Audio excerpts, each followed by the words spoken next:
Up here, let me go ahead and start playing this next section. This is about the separation of gay and state. I was listening to this guy talk and I thought it was hilarious. I'm going to put it on full screen mode here for you guys. And at any point, if you want to interrupt, we'll pause it and you can have at it, and just whatever you're feeling when this guy talks, just have at it. I'm a constitutional law attorney. I have credentials in international human rights that I earned in Strasbourg in a United Nations program. I'm no fan of the United Nations, but I actually lived for part of a summer at the University of Strasbourg and studied this. I have consulted on international human rights around the world. And I can tell you, there is no human right based in sodomy. But human rights based in marriage and family values, they go for 1,000 years. Sorry, I know I'm just being ignorant. You can continue. Stuart, you look so perplexed right now.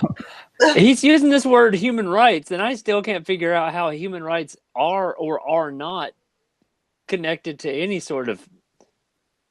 I'm trying to figure out human rights and sexual orientation at this point. Yeah, like what do human rights have to do with anything? No, it's in marriage. I think he injured himself with that reach. Oh my God.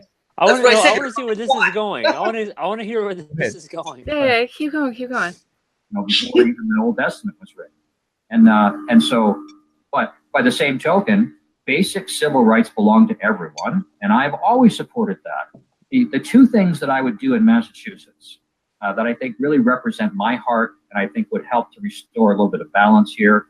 Number one is what I call the First Amendment Supremacy Clause. This is something I drafted for use by companies. First of all, he's only gone like 4 sentences, and he's already conflated human rights, and now he's switched to the term civil rights, and those are like 2 different things entirely. So keep in mind, and then keep going, I guess.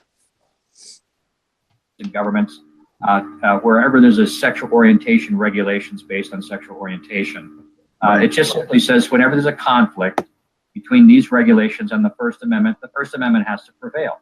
It has to prevail. You cannot have newly invented laws and policies superseding the most fundamental right of Americans.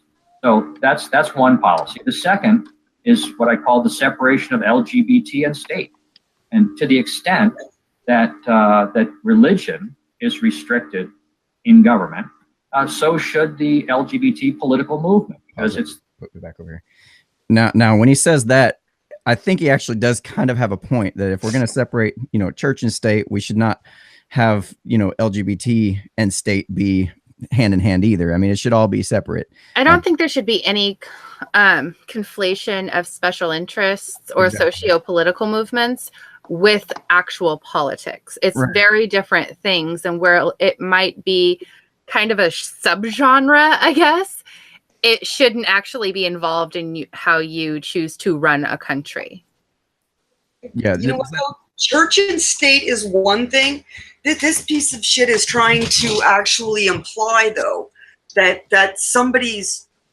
your church is your religion. Your religion is something that you decide to do.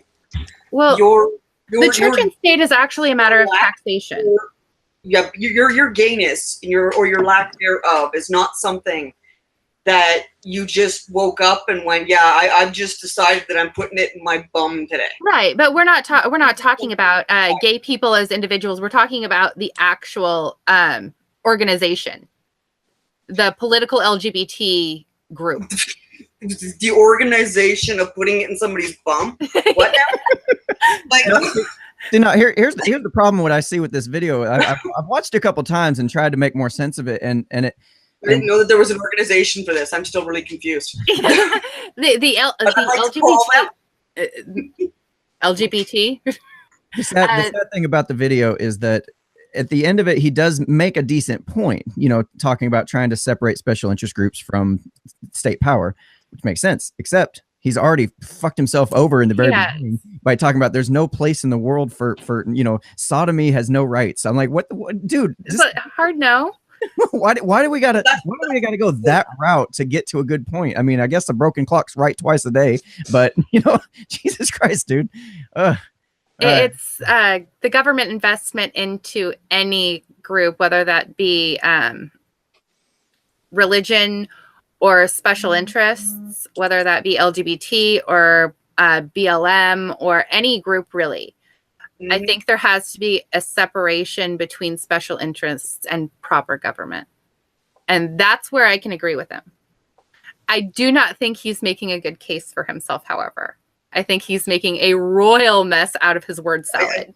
I think that we can all agree there that, wow, yeah, that whatever he's doing here, he's not winning. No.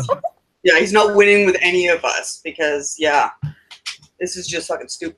But So do yeah. continue. Before Want we to hear the rest of it? Before we wrap up, is there anything you guys would like to add? I think he needs a script writer for his word salads. Yeah. Almost as much as I do. Right.